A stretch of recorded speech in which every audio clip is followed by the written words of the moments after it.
Hey everyone, welcome back to our channel. Today, we're diving into the vibrant and modern city of Rotterdam. Rotterdam is a port city in the west of the Netherlands. It is the second largest city in the Netherlands in terms of population, after Amsterdam. After the historic city center was largely destroyed by a German war bombing in 1940, Rotterdam has become a cradle for innovative architecture, including the Erasmus Bridge, the cubehouses, and a large number of skyscrapers. Rotterdam has really a lot to offer, from its stunning architecture to its rich cultural scene. So, buckle up as we take you on a journey through the must-visit places in this dynamic city. Don't forget to hit that subscribe button and ring the notification bell so you never miss an adventure with us. Let's get started. We are now just roaming around the city center area and will take a look at this modern city of Netherlands. This is Rotterdam City Hall, or Stadhuis of Rotterdam. It is one of the few buildings in the center of Rotterdam that survived the bombing of May 14, 1940 during World War. The Town Hall is a national monument and part of the national heritage. The bell tower is 71 meters high and stands above the central hall. On top of the tower is the statue of a golden angel of peace by sculptor Johann Keller. A large number of visual artists have contributed to the beautification of the town hall and the immediate surroundings. Our first stop is the iconic markethall.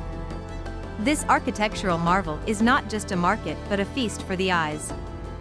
The markethall was designed by architectural firm mvrdv. As we adhere, the gray natural stone building has an arch shaped like a horseshoe. There are residential apartments built between the inner and outer arches. The building has a glass facade on both ends, which makes it a really beautiful view on any sunny day. The inner facade of the markethall is covered with an 11,000 square meters large work of art, which is area equivalent to 2 football fields. The artwork depicts highly enlarged fruits, vegetables, grains.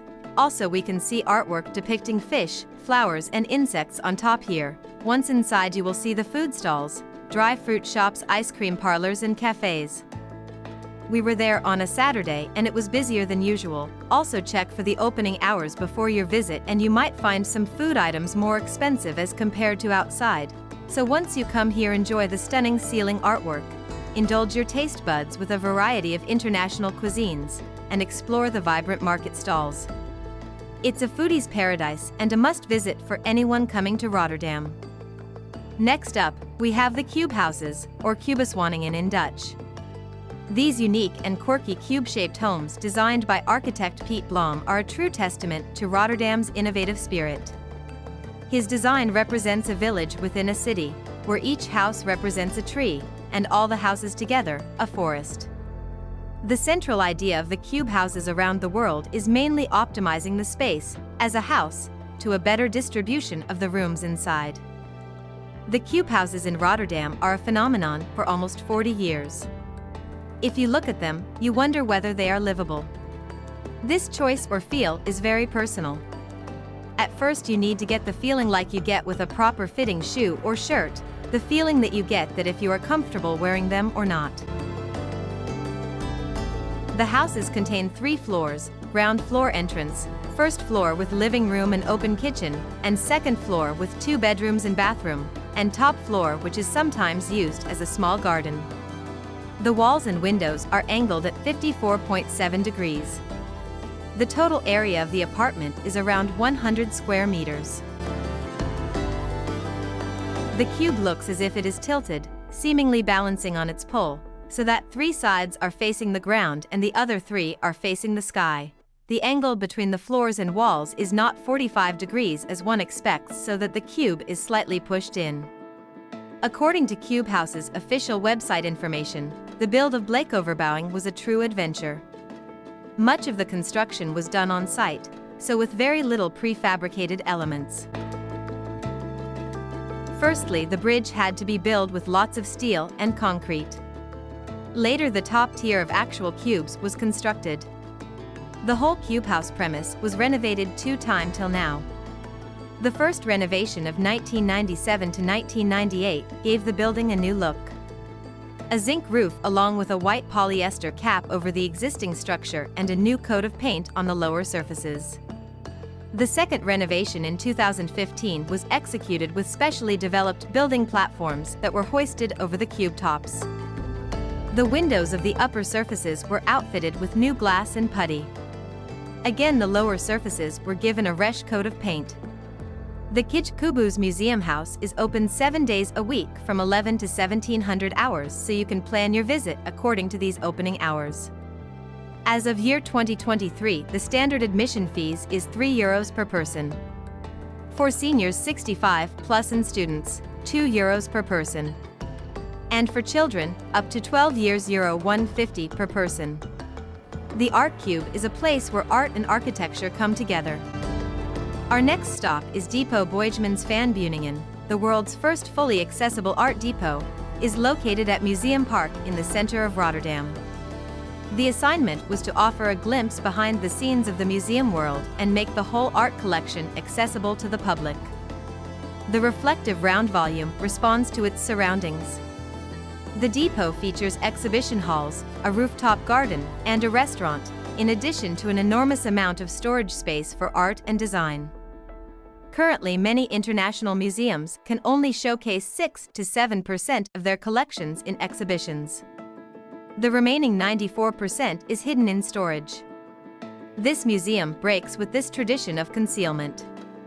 The design makes visible all these previously invisible artifacts in a unique and iconic reflective building.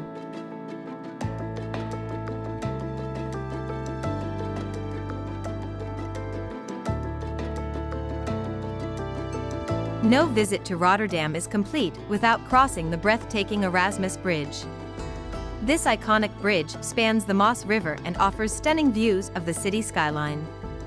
We are also taking the cruise near this bridge, which takes us on a round trip to Rotterdam Port. Whether you walk, cycle, or take a boat tour, the Erasmus Bridge is a must-visit spot for capturing the essence of Rotterdam. The bridge featured in the 1998 Jackie Chan film Who Am I? In 2005, several planes flew underneath the bridge as part of the Red Bull air race. The bridge is also part of the World Port Days in Rotterdam. We have boarded a guided cruise tour and we are being informed about the warehouse and storage sheds for various industries. It is very windy weather today, but still this Rotterdam harbor tour is worth trying when you are in Rotterdam. You will be able to see all the dedicated harbors for each of the products such as flowers, crude oil and gas, automotives, chemicals, etc. There is also a small cafe in the cruise where you can enjoy snacks and coffee.